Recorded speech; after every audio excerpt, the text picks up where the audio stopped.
आजकल ईडी और आईटी की कार्रवाई तो आपके ऊपर चल रही है और रमन सिंह ये आरोप भी लगा रहे हैं कि भ्रष्टाचार और देखिए ये जो आपने कही ईडी की कार्रवाई चल रही है, तो जहां भी अभी एक परसेप्शन बन गया है लोगों में कि जहां सीबीआई का टीम पहुंचे, जहां ईडी का टीम, इनकम टैक्स का टीम पहुंचे, तो समझ लो कि इस प्रदेश में चुनाव होने वाले हैं। और उन तमाम जिनके ऊपर भी आरोप लगे, अगर वो भारतीय जनता पार्टी में सदस्यता ले लेता है तो समझो कि पाक साफ हो जाता है, मंत्रिमंडल में भी ले लेते हैं। तो ये डबल स्टैंडर्ड का जो इनका जो डबल स्टैंडर्ड का जो पॉलिसी है वो उसको क्लियर करना चाहिए। लेकिन फिर वो ये भी कह रहे हैं ना कि अगर आपने कुछ किया नहीं तो फिर आप डर क्यों रहे हैं? डर कौन रहा है?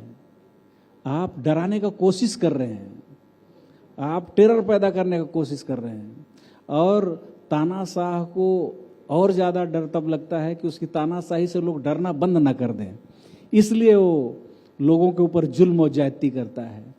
आज इस देश में लोग ये देख रहे हैं जो भी घटनाक्रम हो रहा है। ये देश की निर्माण में जो कांग्रेस ने संघर्ष किया है, जो लोगों ने शहादत दिया है, हिंदू, मुस्लिम, सिख, ईसाई सभी लोगों ने दिया है, देश सबका है।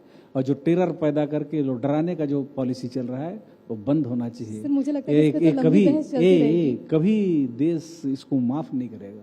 ठीक है, मुझे लगता है कि इस पर लंबी बहस चलती रहेगी। लेकिन एक बार फिर से आपके विभाग पर आते हुए, देश भर में केंद्र इस वक्त मुफ्त चावल बांट रहा है। कई लोगों को इससे फायदा मिला, गरीबों को इससे फायदा मिला, लेकिन एक केंद्र की योजना है।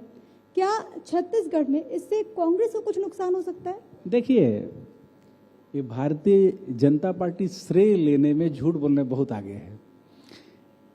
ये जो फूड सिक्योरिटी एक्ट है, जब यूपीए की सरकार थी सेंट्रल में, उस समय लाया गया था। और जितनी बात आप कह रही है ना, उसी का एक भाग है। और सेंट्रल नॉर्म्स केवल 5 किलो का है ना, हम शुरू से 10 किलो देते हैं, तो ये कहीं से भी हमारी बराबरी के नहीं है। और इससे नुकसान हमको नहीं हो सकता, भले किसी और दूसरे लोगों को होगा। अब बात एक और मंत्रालय की, आपसे सीधे तौर पर ये कनेक्टेड है, संस्कृति मंत्रालय। और जब हम छत्तीसगढ़ की बात करते हैं तो यहाँ की कला की बात करते हैं, हम संस्कृति की बात करते हैं, और इसी के साथ पैरेलली हम पर्यटन की भी बात कर लेते हैं। पर्यटन के क्षेत्र में क्योंकि छत्तीसगढ़ में अपार संभावना है, लोग छत्तीसगढ़ की संस्कृति से जुड़ना चाहते हैं और कई सारे कलाकार हैं जिन्होंने प्रदेश का मान बढ़ाया है। लेकिन क्या पर्यटन के लिहाज से कदम उस तरीके से उठाया गया? क्योंकि जो यहाँ पर विपक्ष है वो ये कह रहा है कि छत्तीसगढ़ तो बहुत कुछ कर सकता है, लेकिन प्रदेश सरकार के पास पैसा ही नहीं है कि कुछ कर पाए। देखिए, जब से हमारी सरकार आई है, हमने छत्तीसगढ़ की कला, छत्तीसगढ़ की संस्कृति, यहाँ के जो ट्रेडिशनल जो भी, चाहे खान पान हो, चाहे तीज त्यौहार हो, जो विरासत में था उसको हमने आगे बढ़ाने का काम किया है।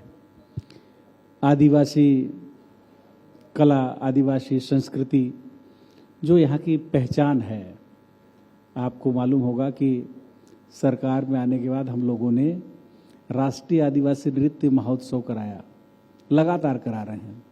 और देश और दुनिया के आदिवासी कला और संस्कृति के जानने वाले, उसको आत्मसात करने वाले बड़े पैमाने पे आते हैं।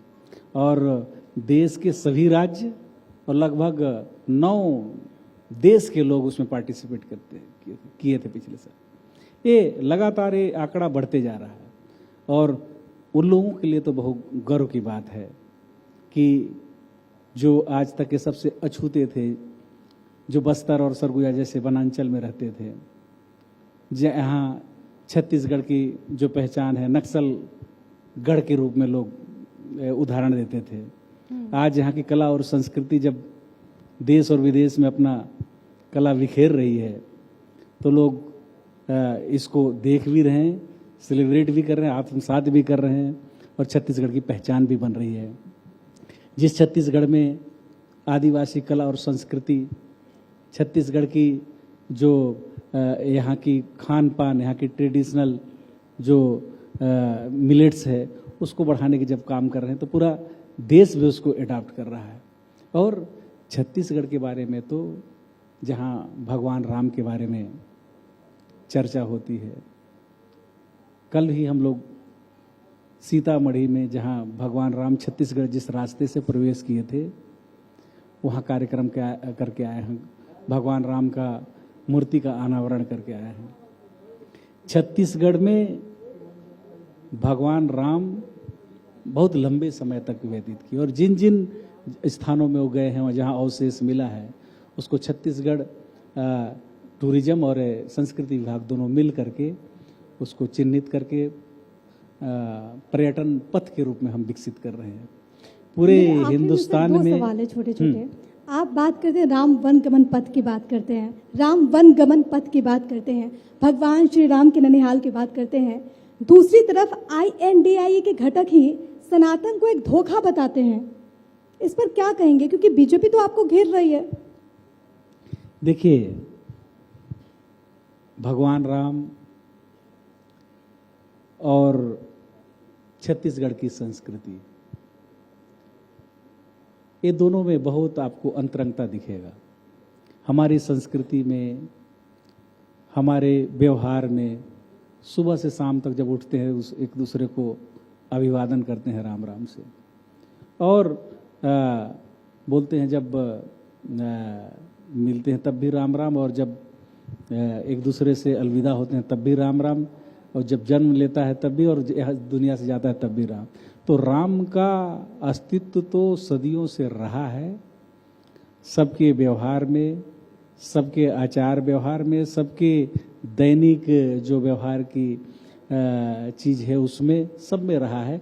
कौन क्या कहता है उससे हमको कोई लेना देना नहीं है, लेकिन इतना जरूर है कि छत्तीसगढ़ सबके लिए भगवान राम भगवान के रूप में, छत्तीसगढ़ के लिए भांजा राम है। कौशल्या माता छत्तीसगढ़ की बेटी।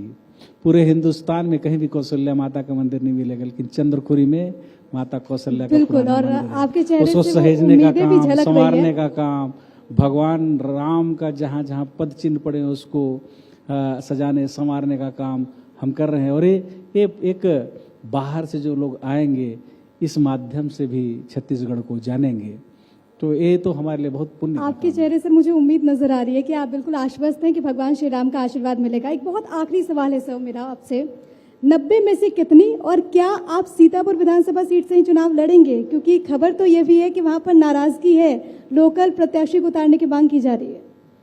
देखिए, आप हो हम हो, नाराजगी भी अपनों से ही होती है, और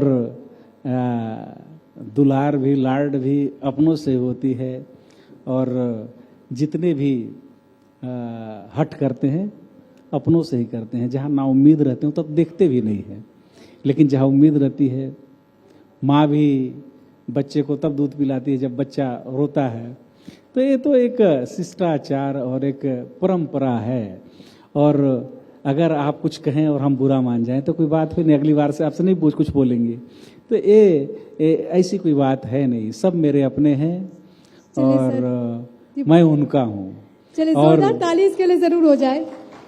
और अमूनन स्थिति वही रहेगा जो आपके सामने है। बहुत शुभकामनाएं सर आपको भविष्य के लिए, और आप तेज तर्रार नेता हैं, एक बहुत अच्छे वक्ता हैं, और वो मुझे आपके शब्दों से भी समझ में आ गया।